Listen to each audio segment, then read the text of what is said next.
অৱশেষত ট্ৰেডিং কেলেংকাৰীৰ খলনায়িকা মুকলি আকাশৰ তললৈ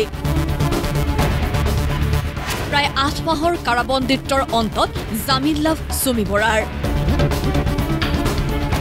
গুৱাহাটী উচ্চ ন্যায়ালয়ে জামিন মঞ্জুৰ কৰিলে সুমি বৰাৰ ট্ৰেডিং কেলেংকাৰীৰ অন্যতম অভিযুক্ত সুমি বৰাৰ মুকলি আকাশৰ তললৈ অহাৰ পথ প্ৰশস্ত হ'ল বুধবাৰে পাতিলোৱা ভাতৃ বিশাল ফুকনৰ লগ হৈ চলনাৰ জাল পেলাই ট্ৰেডিঙৰ নামত বিভিন্নজনৰ পৰা কোটি কোটি টকা লুটিছিল সুমি বৰাই বিলাসী জীৱন বিলাসী কাৰবাৰ সুমিৰ জীৱনৰ অন্যতম সপোন আছিল কিন্তু ট্ৰেডিঙৰ নামত চলোৱা চলনা পোহৰলৈ অহাৰ পাছতেই সকলো সপোন দুৰ্বিষহ হৈ পৰিছিল সুমিৰ বিদেশ ভ্ৰমণ ৰিলছ বনাই ভাল পোৱা সুমিৰ দিন নাযাই নোপোৱাই আছিল কাৰাগাৰত বিশাল আৰু তাৰ্কিকৰ জামিন লাভৰ পাছতেই জেলৰ পৰা ওলাবলৈ অস্থিৰ হৈ উঠিছিল সুমি বৰা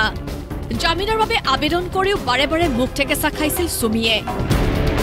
দুটা গোচৰত জামিন লাভ কৰিলেও বৰবৰা থানাৰ এটা গোচৰৰ বাবে জামিন লাভ কৰা নাছিল অভিযুক্তগৰাকীয়ে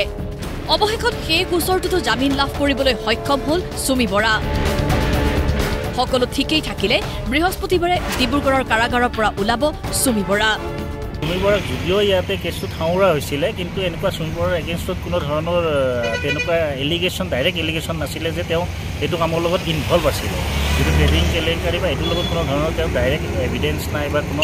ইনভলভমেণ্টো দেখা পোৱা যোৱা নাছিলে আৰু আমি সেইটো দুখী ৰখাইছোঁ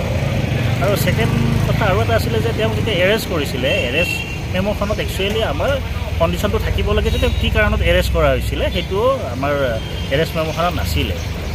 আৰু গতিকে আমি এই গোটেইবোৰ কথা চালি জাৰি চাই দেখিছে আৰু তেওঁৰ লেন্থ অফ ডিটেনশ্যনটো অলৰেডি বহুত হৈ গৈছে আচলতে অলৰেডি বেছিয়ে হৈ গ'ল গোটেই কথাখিনি জাষ্টিছ পাৰ্থীজ্যোতি শইকীয়া ছাৰে চাইছে তাৰপিছত অনাৰেবল কোৰ্টে গোটেইটো চাই মেলি বেইলটো একচেপ্ট কৰিছে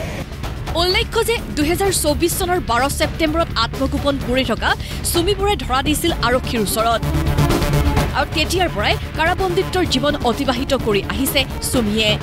আৰু হঠাৎ জামিন লাভ কৰা খবৰ লাভ কৰাৰ পাছতেই কাৰাগাৰতে স্বস্তিৰ নিশ্বাস পেলাইছে হেনো অভিযুক্তগৰাকীয়ে কিন্তু এয়া কেৱল সাময়িক সকাহে গোচৰৰ চূড়ান্ত ৰায় হ'বলৈ এতিয়াও বাকী আছে নাচি ভাল পোৱা ৰিলছ বনাই ভাল পোৱা সুমিয়ে কাৰাগাৰৰ পৰা ওলাই ভাল পোৱা কামবোৰ অব্যাহত ৰাখিবনে নাই সেয়াহে লক্ষণীয় হ'ব ব্যুৰ ৰিপৰ্ট প্ৰতিদিন টাইম